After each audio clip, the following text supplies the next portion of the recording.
Si has sufrido experiencias dolorosas a lo largo de tu vida y no eres capaz de superarlas, si encuentras que enfrentar los desafíos de cada día se te hace cuesta arriba, si deseas crecer emocionalmente y dar sentido a tu vida, te invito a mi taller de crecimiento emocional en el que te daré las herramientas para lograrlo. Dirígete a mi correo antoniodevicente24@gmail.com y te facilitaré toda la información.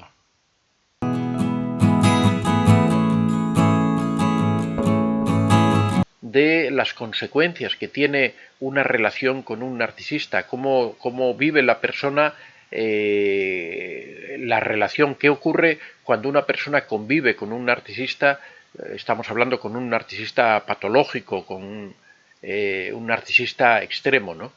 Y lo que ocurre normalmente es un síndrome, una tipología que ya está bastante definida, que es el síndrome del abuso narcisista. El síndrome del abuso narcisista, un síndrome en principio es un conjunto de síntomas que presentan una persona cuando sufre algún tipo de trastorno, cuando sufre algún tipo de problema, ¿no? Las personas que han sufrido el abuso psicológico por parte de un narcisista, aunque también se podría decir de un psicópata o de un sociópata, se podría hablar en el mismo caso del síndrome y sería muy similar, pues es ese conjunto de síntomas que sufre una persona que atraviesa por esa situación de abuso. El término de abuso narcisista fue creado en primer lugar por una psicoanalista llamada Alice Miller, y que ella lo utilizaba para explicar el conjunto de síntomas que padecían unos niños que ella estaba estudiando en la relación con sus padres, unas relaciones abusivas por parte de sus padres, en unas ocasiones la madre narcisista, como hemos tratado en nuestro libro La madre narcisista, en otras ocasiones también, en el caso del padre. Ella observaba que en esas circunstancias en las que se abusaba de los niños, en los que abusaba en un sentido físico, sexual, había diferentes tipologías, psicológico también, o emocional. Ella observó que se daban una serie de patologías, de síntomas en esos niños, en esas personas, y ella, como ese patrón se repetía una y otra vez en estos niños que habían pasado por esos abusos, ella creó lo que se llamó el síndrome de abuso narcisista, que es ese conjunto de problemas que sufre la persona que convive con un narcisista. Normalmente el síndrome de abuso narcisista es un síndrome crónico que se manifiesta en las personas a lo largo del tiempo, no es algo que aparezca de repente y desaparezca, ya que la acción del narcisista es una acción permanente. Cuando una persona convive con un narcisista, a pesar de que haya esos pequeños periodos en los que el narcisista trate de recuperar esa imagen anterior, trate de portarse adecuadamente, trate de parecer esa persona maravillosa, en general es algo que es constante a lo largo del tiempo, son unas características que se mantienen, con lo cual ese síndrome se transforma en algo crónico que una persona vive a lo largo del tiempo, que después, cuando una persona consigue alejarse del narcisista, sigue manteniendo esa patología, y que tarda un tiempo en recuperarse. Y esa, como decimos, es una patología, es una sintomatología que es estable a lo largo del tiempo, y que por ello decimos que es un síndrome crónico. Las razones por las que se perpetúa, o los síntomas que padecen esas personas, o por qué las personas permanecen inmersas en ese síndrome, son las que vamos a analizar a continuación, que son las que viven las personas que están en esas situaciones. La primera razón por la que se perpetúa y se hace crónico este síndrome es porque la persona tiene dudas hacia la naturaleza abusadora del narcisista. Con esto me refiero a que en muchas ocasiones las personas tratan de justificar al narcisista, quizá por la disonancia cognitiva que tienen, tratan de explicar qué es lo que está ocurriendo, quitándole la culpa al abusador muchas veces viéndose la culpa en sí mismas o acusando a las circunstancias. En muchas ocasiones las víctimas lo que hacen es justificar diciendo que el abusador está pasando por una situación difícil, que el narcisista tiene problemas y por eso reacciona de esa manera, que es una persona que tiene un carácter difícil, pero que así todo es una persona a la que aman y a la que quieren, por lo cual van a tratar de luchar por esa relación. Estas dudas o esta falta de conocimiento acerca de la verdadera naturaleza que tiene esta persona maltratadora es lo que hace que es la primera causa que hace que esta situación se haga crónica, que esta situación se permanezca estable a lo largo del tiempo. El primer paso que tiene que dar una víctima de una situación de este tipo es reconocer que está en una situación de abuso, cosa que al principio resulta difícil porque, como hemos explicado tanto tiempo, o sea, hemos explicado tantas veces, la persona viene de un proceso de enamoramiento en el que el narcisista manifiesta una cara completamente distinta, crea una imagen en el cerebro de las personas que se va a mantener estable a lo largo del tiempo. Esa imagen es la que va a permanecer ahí como un referente y va a hacer que la persona siempre considere que cualquier otra imagen que presente el narcisista, como la de abusador, como la de maltratador, siempre es un hecho circunstancial y nunca le va a dar toda la importancia que tiene. Nunca va a creer que esa es la auténtica naturaleza del narcisista, que ese es el verdadero fin del narcisista, de la relación del narcisista, que es la de humillar, la de maltratar y de esa forma obtener el combustible narcisista, que es el que le hace sentirse importante y que le hace sentirse superior. En segundo lugar, la segunda razón que cronifica esta relación o esta situación de abuso es el miedo a las consecuencias. Cuando una persona está sufriendo maltrato, cuando una persona está sufriendo esta situación de acoso, de manipulación constante, de humillaciones, de vejaciones, de burlas, cuando uno está en esta situación siempre tiene miedo a enfrentarse al narcisista porque sabe que al final siempre trae consecuencias malas para uno. Es difícil realmente cuando una persona se ha ido quedando sola. Una de las tácticas del narcisista siempre es la de aislar a la persona, la de aislar a la víctima, de forma que no pueda recurrir a otras personas, de forma que no pueda tener ayuda de otro lado, de forma que se sienta realmente sola y se sienta como indefensa ante las acciones del narcisista. Esto provoca una sensación muy grande de miedo, de inseguridad en la víctima, y esto es la segunda razón que podríamos decir que perpetúa esta relación con el narcisista, esta situación de abuso emocional en la que vive la víctima. En tercer lugar, el miedo a las represalias. Siempre sabemos que el narcisista es vengativo, que si uno trata de enfrentársele, a la larga siempre termina buscando la manera de castigar a la persona por lo que está haciendo. La víctima asume esa situación, la víctima asume que cualquier acción que tome, aunque en principio no tenga consecuencias directas, a la larga sí las va a tener. La persona interioriza esa situación y hace que esté constantemente prevenido, que siempre se esté limitando, que siempre esté tratando de evitar hablar más de la cuenta, que esté tratando de evitar hacer determinadas cosas o que haga otras cosas que en realidad le desagradan o no le gustan, simplemente para evitar las malas consecuencias que puede tener el hecho de no hacer eso que entiende que debe hacer o que evite hacer otras cosas, ¿no? En cuarto lugar, otra de las situaciones que perpetúa esta situación de abuso es el rechazo social o familiar que se provoca en las personas que nos rodean.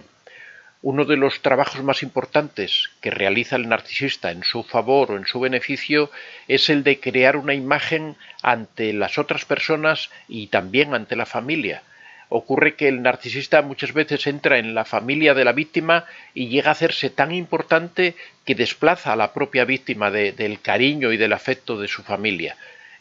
También ocurre con la sociedad. Es algo típico que para las personas de fuera el narcisista siempre es una persona maravillosa, es una persona encantadora, es una persona responsable y trabajadora. Las familias del narcisista siempre son percibidas como familias que funcionan muy bien, como familias modelo. Y cuando la víctima trata de contar lo que está ocurriendo, cuando la víctima trata de relatar esa situación en la que vive, de abuso, de humillación, de desprecio en la que está situada, simplemente la sociedad no la cree. La sociedad piensa que ella está loca, o piensa que se está inventando las historias, o piensa que es una persona desequilibrada. El caso es que el narcisista consigue hacer dudar de la víctima, consigue hacer que la víctima se sienta insegura totalmente a la hora de contar cualquier tipo de esta opinión, y prevalece permanentemente la opinión del narcisista frente a la de la víctima. Con lo cual, frente a la familia y a la sociedad, la víctima siente esa inseguridad de contar cualquier cosa porque sabe que puede ser rechazada, y esta es otra de las razones por las que se perpetúa esta situación de humillación y de maltrato en la que vive dentro de la relación con el narcisista. En quinto lugar, la víctima se siente realmente físicamente atrapada. Lo acabamos de ver aquí en un comentario en donde una persona nos dice que tiene una amiga que está en una relación pero que no puede salir de esa relación. Está realmente atrapada dentro de esa relación. La víctima sabe que vive en esa situación y eso hace que se sienta indefensa. Es lo que, hasta cierto punto, lo que llamamos indefensión aprendida, que es que esa situación esa situación de castigos, de no tener alternativas, de no tener salidas, de intentar cualquier cosa y que nada funcione, eso va conduciendo a la víctima a una situación de indefensión aprendida, que la consecuencia más directa que tiene es que cronifica, que perpetúa esa situación de abuso, esa situación de inferioridad o indefensión ante las acciones del narcisista. En sexto lugar, cuando la víctima se siente financieramente o económicamente atrapada. Una de las técnicas más habituales del narcisista es querer romper o destruir la independencia económica de la víctima, hacerla dependiente, hacer que dependa totalmente de esa persona. De esa manera se garantiza que esa persona no puede escapar, no puede huir, porque no tiene dónde ir, porque no tiene recursos económicos. Ese es un aspecto fundamental, especialmente cuando en una relación, por ejemplo, una madre o un padre no tienen independencia económica y tienen familia, por ejemplo, tienen hijos, cuando una madre tiene que irse con sus hijos y no tiene dinero, porque uno personalmente podría posiblemente pasar hambre, o podría dormir en cualquier sitio, o podría estar en cualquier circunstancia, ¿no? En cualquier situación, pero cuando uno tiene hijos lo ve de otra manera. Ya no es lo mismo que uno pase hambre a que pasen hambre los hijos, ya no es lo mismo que uno esté de casa en casa tratando de alojarse donde pueda, que uno tenga que ir con sus hijos a cuestas y llevándolos en esas situaciones. Eso hace que en muchas ocasiones, en situaciones en donde la víctima tiene hijos y debería irse con los hijos, renuncie a esa opción, prefiera permanecer dentro de la relación porque no tiene esa capacidad económica que le permita alejarse, que le permita huir de esa situación en la que se encuentra. En séptimo lugar, la cantidad enorme de técnicas de manipulación, de técnicas de coerción, de técnicas de control que maneja el narcisista y que le dan la sensación a la víctima de que no tiene alternativa. Cuando la víctima reflexiona, lo que decimos siempre cuando hablamos de aplicar el contacto cero, cuando la víctima trata de planificar esa salida, trata de ver cómo puede dar ese paso para alejarse del narcisista, se da cuenta de que el narcisista maneja una cantidad de técnicas de manipulación tan tremendas que la tienen controlada, la aísla de la familia, le quita los recursos económicos, constantemente está hablando con otras personas denigratoriamente de la víctima, de forma que la hace aparecer como una persona loca, le va cerrando todas las puertas. Toda esa cantidad, esa panoplia de técnicas de manipulación que tiene el narcisista hacen que sea muy difícil salir de estas situaciones de abuso. Y ya en último lugar, en octavo lugar, uno de los factores que más influye en cronificar estas relaciones de abuso de los narcisistas es la dependencia emocional o la codependencia. La dependencia emocional es un estado psicológico que se produce por una serie de trastornos que padece la víctima, que hacen que se cree un enganche, una dependencia que es similar a la dependencia que sufre un drogadicto, ¿no? Si la persona intenta alejarse de esa fuente de suministro, de esa fuente que le mantiene enganchado, sufre un síndrome de abstinencia, sufre exactamente lo mismo o muy parecido a lo que sufre un drogadicto cuando deja de tomar la droga, cuando deja de inyectarse o de esnifar la droga a la que es adicto. Y sufre una situación similar. Lo estamos viendo constantemente, lo vemos aquí en este foro cuando hay personas que nos dicen: llevo 3 meses alejada de esta persona y no puedo dejar de pensar, no puedo dormir, simplemente está pasando una situación de dependencia emocional, está sufriendo un síndrome típico de un drogadicto, está pasando la misma situación que una persona que depende de una sustancia física que le afecta al cuerpo. Esta es una de las razones fundamentales por las que muchas personas prefieren mantenerse en esa relación, porque se ha creado esa dependencia emocional, se ha creado esa situación que le hace completamente, casi diríamos, imposible alejarse de esa persona porque tiene esa tremenda dependencia. En muchas ocasiones solamente se alejan cuando ese alejamiento es forzado, cuando se produce el descarte, cuando es el narcisista el que se va y deja a esa persona absolutamente indefensa, absolutamente destrozada, y encima con esa dependencia que la hace sufrir intensamente por esa persona que se ha alejado y que realmente era un abusador y un maltratador que la estaba humillando y destrozando. Bueno, más o menos estas son las causas por las que se mantiene ese síndrome de abuso narcisista, por lo que decimos que se cronifica y que se hace estable a lo largo del tiempo. También esto significa que cuando una persona se aleja del narcisista va a seguir sintiendo todos estos síntomas. Por eso cuando una persona aplica el contacto cero,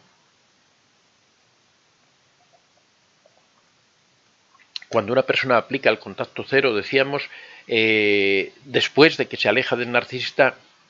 tiene una etapa bastante dura que atravesar, tiene una situación en la que lo pasa mal, y eso es por causa de esta dependencia, de este síndrome de abuso narcisista, que crea una especie de síndrome de estrés postraumático. Es parecido a estos soldados que vuelven de la guerra y que sufren esta situación tan difícil de superar, aunque, bueno, como siempre comentamos, cuando la persona se pone a ello, cuando la persona tiene una voluntad de recuperación,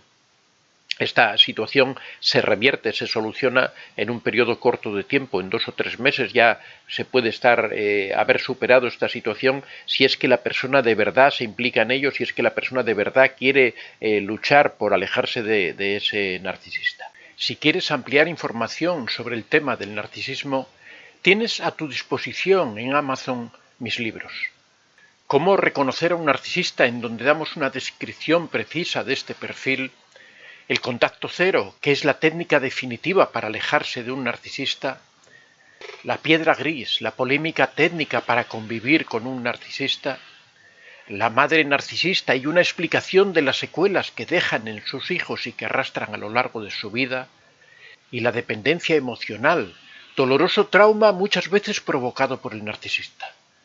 Puedes encontrar todos estos libros en Amazon escribiendo en el buscador Antonio de Vicente. Soy Antonio de Vicente. Si te ha gustado este vídeo, puedes dar a like, y si aún no estás suscrito, puedes hacerlo en la parte inferior. Si deseas hacer algún comentario o sugerir algún tema, puedes hacerlo en la casilla de los comentarios. Recuerda que este es un espacio abierto y que siempre son muy bien recibidos todas las experiencias que hayas tenido y todas las opiniones que tengas al respecto. Estaría encantado de que las compartieras con nosotros. Muchas gracias a todos y que seáis realmente muy felices.